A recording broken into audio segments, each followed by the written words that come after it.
the health sector. Blood transfusion, chemical pathology, all the clinical tests. I am Kayla Magwa. Well, quite a lot has happened again in this political chess being played in Rivers State. After several attempts at reconciling all the aggrieved parties in the matter after the Supreme Court reinstated the Martin Ameule-led State Assembly, President Bola Tinubu did what many are calling the unthinkable, invoking Section 305 of the Constitution and declaring a state of emergency in Rivers State, suspending Governor Siminalayi Fubara, his deputy, Mrs. Ngozi Odu, and all elected members of the Rivers State House of Assembly for an initial period of 6 months. Initial, which means it could go on for longer. And installing a sole administrator, Vice Admiral Ibokete Ibas, retired. The National Assembly, on their part, agreed with the president and upheld the state of emergency. This move by the president has, as expected, dominated national discourse, with some calling the president's decision unlawful, unconstitutional, unfair, and undemocratic. Others believe he's absolutely right and has done what he should as commander-in-chief, considering the economic importance of Rivers State to our nation. We can't have critical federal infrastructure like pipelines being exploded because some people refuse to get along. In his words, the parties involved in this conflict have forgotten they're here to serve the people. So, what happens now? Did the FCT Minister Nyesom Wike win this war? What happens after 6 months? What happens during the 6 months? Well, there are questions that need answers and clarifications on this state of emergency, which we will be attempting to answer with my guest, Professor Okey Ikechukwu, a human capital development expert and Director General of the International Institute of Governance.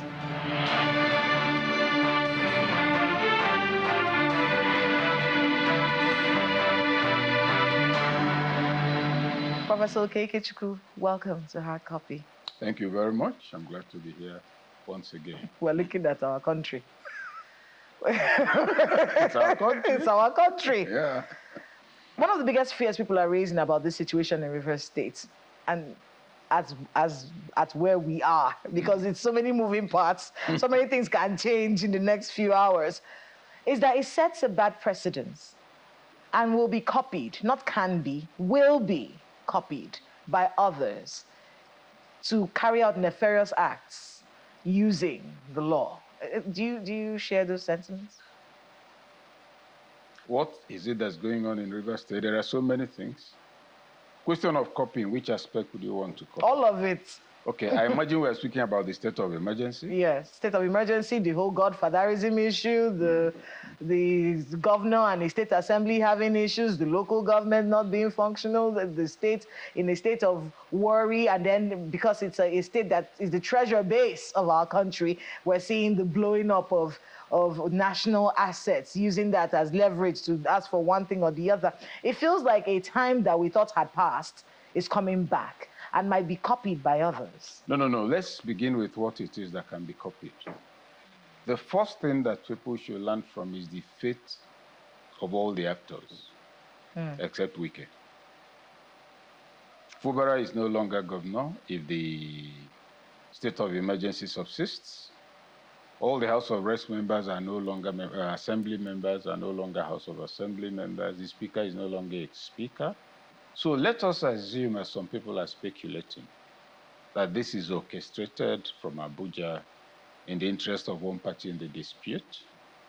The lesson for politicians to learn from this is that all those who were in Rivers State prancing all over the place because they're on one side, they are in the dustbin right now as I speak. They've been dumped for a bigger fish who can manage the environment. So the grandstanding is over. All their police facilities are gone. They are just like everyone else. Is there any lesson in that? Is there any lesson for those who are even preparing other fights? So talking about what can be copied, they should first copy, for their own advice, the experience of the Rivers people who were in office until 24 hours ago. that could be anybody's fate. The second element is the question of the state of emergency itself.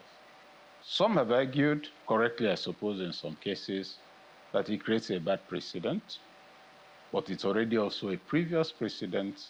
We saw that during Obasanjo. But the issue is here the need to protect democracy, and that the whole idea of a sole administrator is objectionable. I would agree, but I will take a caveat to contextualize it. State of emergency is a reaction to a situation of, if you like, that has serious security implications in this case. The argument is, the NBA has spoken that the action is unconstitutional. The opposition has also spoken that there are issues to be raised that the president probably acted too hastily.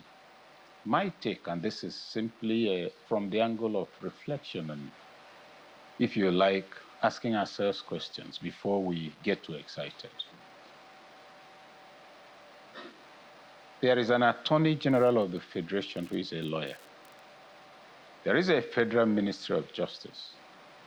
I was at some point in the past special advisor to the presidential advisor on legal and constitutional matters.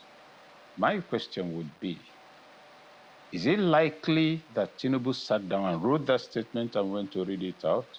I don't suppose so. I imagine that anybody in government with some flicker of legal education, legal involvement, whether for his Federal Minister of Justice or any other, would have been involved in crafting that statement. I imagine that they must also have looked at the relevant sections of the Constitution, like 305, which I think has 4 provisions, 7, the last of which is where there's a threat. The third one, it's stronger. Number 3 and 4, 3 and 7 would seem to strengthen his heart. So the question now, Kayla, for us is, if he didn't sit down, just come out with it. If the Federal Republic of Nigeria, the federal government are constituted, has, if you like, a legal wing, and they're involved in putting this together, we might be having a crisis of interpretation, not of fact, of those sections of the Constitution. So the NBA, as the body of lawyers, Nigerian Bar Association has come to take a position. I imagine that the Attorney General is a member of NBA. The body of benchers are members of NBA. So there's both a legal and constitutional controversy going on. The issue then of the rightness or not of the action is different. Why it's different is that we are not thinking of the element of security. If today, for instance, because that section allows the president to declare state of emergency, there's war, etc., with conditions. If today Nigeria is suddenly invaded from Maiduguri by Chad, such that all the structures for public administration are gone, the president will have to declare a state of emergency without consulting anybody, actually. But a war has not been declared. So the issue is that if you speak of circumstances under which it would make sense to declare a state of emergency, is to then evaluate whether that is the case here. For most of the commentators, the answer is no. It's not gotten to that point. What are you telling us? But in my view, that may be a presumption. For me, I don't think it's right. I don't think it's fair to the people of the River State. But in these matters, I always tell myself, okay, watch it. There might be information not available to you. Now, so the president probably knew something about the escalating nature of this. And possibility of further escalation. Yes, possibilities of further escalation that made him make this decision. It's possible. He has that. Security reports and all of that. Remember, a few explosions have taken place. Do we know whether the report he got that led to this is indication of more to come? I can actually see the comment section right now where people are saying, this is all wiki. Because in everything that happened, the one person who was not mentioned at all in the president's speech was Wike. And for many people, he is the reason for this crisis. I'm coming to that because that's the part of the speech that gives it very bad optics. In the president's comment about those who are involved, all the references I could see, unless I didn't read it well, were to Fubara. Now, for an observer, that's unfair. Well, at some point, he did say both parties have been acting as though they do not know that they are here to serve. Yes. But then, the preponderance of comment leans on the other side. But let's even say that people are saying it's wicked. You see, opinion is free. I can say that the thing is caused by wicked. That doesn't mean I know that it's caused by him. But what will justify some of the comments you'll expect is that they say, okay, he's always been supporting Wike as far as they could see. During his presidential chat, his media chat with journalists, they asked him about Wike and the issue, if you like, I think 2 months ago or 3. Not only did he praise Wike, he said, I doff my hat for him. And the perception, right or wrong, is that he's on the side of Wike. No. Is that Wike cannot be doing what he's doing, carrying on the way he's carrying without the knowledge. Without somebody, something from the presidency giving him the muzzle to keep going. That perception is there. And the feeling of many people is that that perception is true. The feeling of many people also is that the decision that has led to the state of emergency, people believe that it's done for him, is done in consultation with him, and that is to enable his wing become dominant in Rivers State. When I say people believe, I mean that people believe. Now, people can prove. I don't know about that. I want to be able to get the thoughts of a sole administrator of a state. For many young people, this may sound really strange. It will not sound strange to them. It's incomprehensible. Incomprehensible. What does that mean? Sole administrator. He wasn't voted, so we don't know him. Does he know us? How do we get along? How can you replace him with the people we voted? What is he going to be doing? What are his functions? Is he, can he make laws? He's a military person. Are we suddenly a military state? Will we be able to walk the streets? Those stories they used to tell us about the military, is it coming back? So that people can understand what a sole administrator is and what this man who has been sworn in will be doing in that state for 6 months. If he's going to do anything of that type, laws and all of that, the National Assembly. So the state is basically governed by the president. This is an administrator who responds to the president, but whatever laws would have to be made would be done by the National Assembly. Reference to it, but the critical issues need to be put on the table. He is sole administrator, but he's going to find people to work with. Now, go back to military rule. I'm appointed governor of Kaduna State. I arrive there as the governor and choose commissioners to work with. And then we make edicts and we make laws. That's how it works. But see where the challenge is in public perception. Why should you appoint a soldier? Why not appoint any other person? In fact, in one other engagement I was with, said you can appoint a technocrat, an elder statesman, an experienced Nigerian who is known to be objective. That's perfect, but that's at the level of idealism. You need people who understand how to deal with an environment where both parties are implacable. But you see, it will be difficult to explain it convincingly to the young. It's not been part of their experience. We grew up with it. We saw it happen.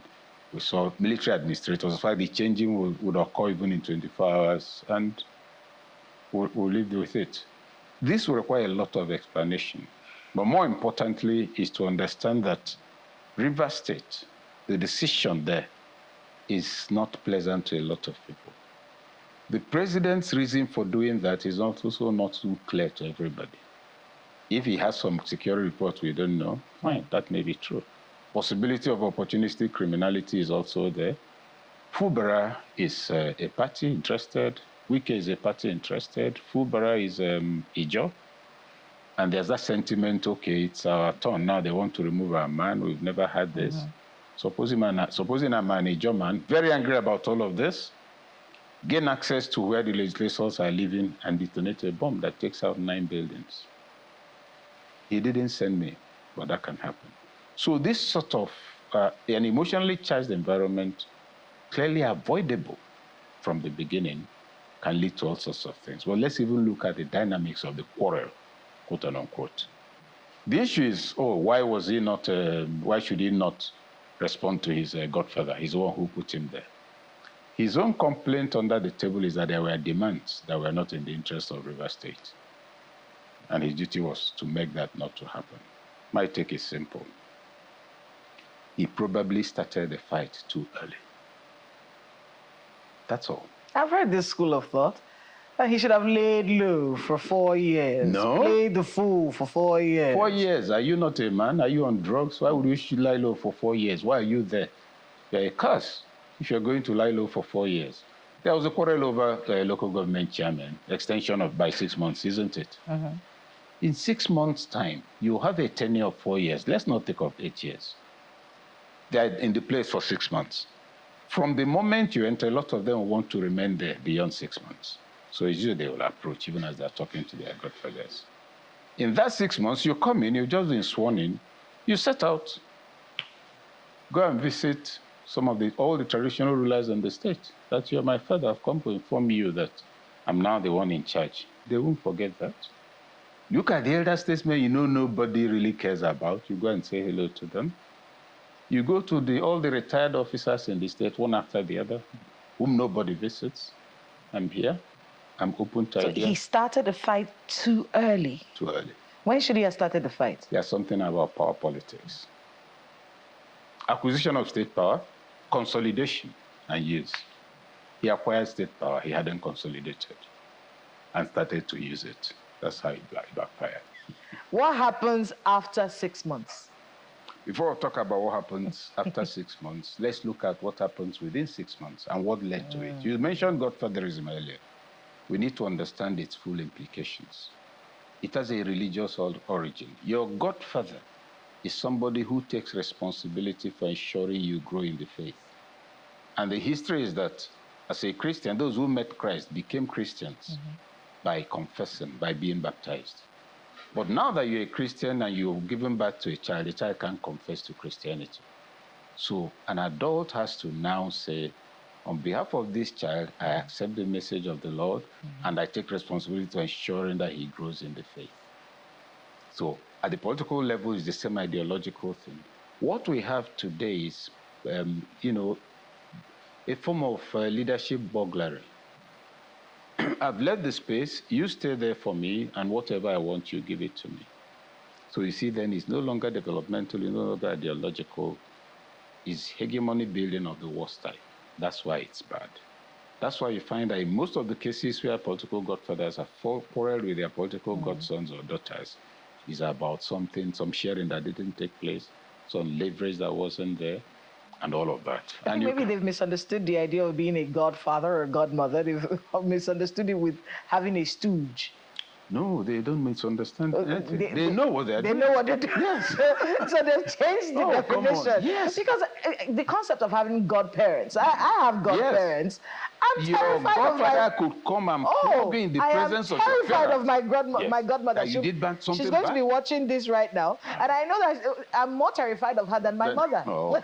I'm absolutely terrified of my godmother. There must be no record of bad behavior about you. No. She doesn't want to hear any such thing. And that in many ways is a way of correction. But when it comes to godfatherism in politics, it's not the same, is it? No, it's not. Basically looking for a stooge Somebody who can help stay there for you. So why do we let this persist in our country? If this sounds like an anomaly. It's anti-democratic. It's bad for the people. And then they never get along. And then when they don't get along, we the people have to deal with the mess. Why do we let this continue? And can it be stopped? We? Who are we? The Nigerian people. We. The same Nigerian people who collected money to vote? Look, when I give you 10,000 naira and you vote for me, I've paid you upfront for 4 years at the rate of 2,005 a year. That's what has happened. The absence of political participation, political apathy, the emergence of people who shouldn't lead, that's what it has become. You have an elected representative who has no constituency office, you don't ask any question, he paid you on it. So let's also not pretend the people are innocent. But taking it further, how and why should this continue? It shouldn't continue. It will take leadership. Remember we had this kind of situation in Anambra State, 2003, I think, where the governor was kidnapped by his godfathers for being of bad behavior, that he wasn't giving them the money. Is he mad? Who does he think he is? We put you there. It's an investment. He probably would have lost his life. I don't know if you recall that on that occasion, I was on NTA, 9 p.m. on network news. It was practically a break-in. That's how Nigerians knew that Ngige would probably not have survived. Now, the same Godfatherism that made Anambra State to close schools for more than 1 year because after sharing the money, under Mbadinuju, schools were shut down. There was no money to pay anybody. They were sharing the money. So when you then have that, I remember at that time there was said to be an intervention from the presidency between Ngige and his godfathers. And what we heard was that Ngige was told to stop being stupid. The agreement you made with them, go and sort it out. In other words, out of state coffers. I don't know whether that is correct, but the point is that we have established it as a part of our political culture in the last 25 years. You find that those who are acting as messiahs still operate within the same framework, still maintain the same crisis, still do not acknowledge that the youth of Nigeria are in the corridor. And Nigeria is going on inside a room they know nothing about. You're forming a third force, a new political movement that will really displace APC. Please, what developmental template do you have? Nobody is talking about it. And don't forget, all of them want to be president. By the time they come, the quarrel about presidency will begin. By the time they come, though, they will remember how they betrayed each other in the past. And whereas it makes sense to say you're forming a coalition, you might actually be strengthening the APC, because as you gather, somebody can do a quick analysis and blow you out of the water. But coming back to the issue of why do we allow it? How do we not allow it? And that's why in the end it boils down to leadership. Imagine that at the time the Anambra crisis was going on, somebody had said, no, what nonsense. How could you arrest a governor and have those people picked up and all of that? The story would have been different. If your children are fighting, making a lot of noise in the houses, you take your intervention as a parent to restore peace. You can't say, oh, no, those children are unruly. That's a problem. No. Leadership. Can Fubara be impeached in these 6 months? I do not. By what assembly? A suspended assembly as well? The assembly doesn't exist. The speaker doesn't exist. All the SUVs and security will all be withdrawn. So what happens in 6 months? Is this 6 months a time? To restore law and order. You know, as a parent, sometimes your children, when they're having the older one and the younger one are not getting along, and the older one believes that they are right. The younger one is being unruly, so it deals with the younger one. Yes. And then you step in as a parent, you punish both of them. Sometimes, not always. But sometimes, sometimes you punish both. You beat him too much or beat her too much, and you too, you should respect your. So I punish both of them. Both of you go stay in the corner, or no TV or no games. So you punish both of them. The idea is that in the time when they're having that timeout, they will come back.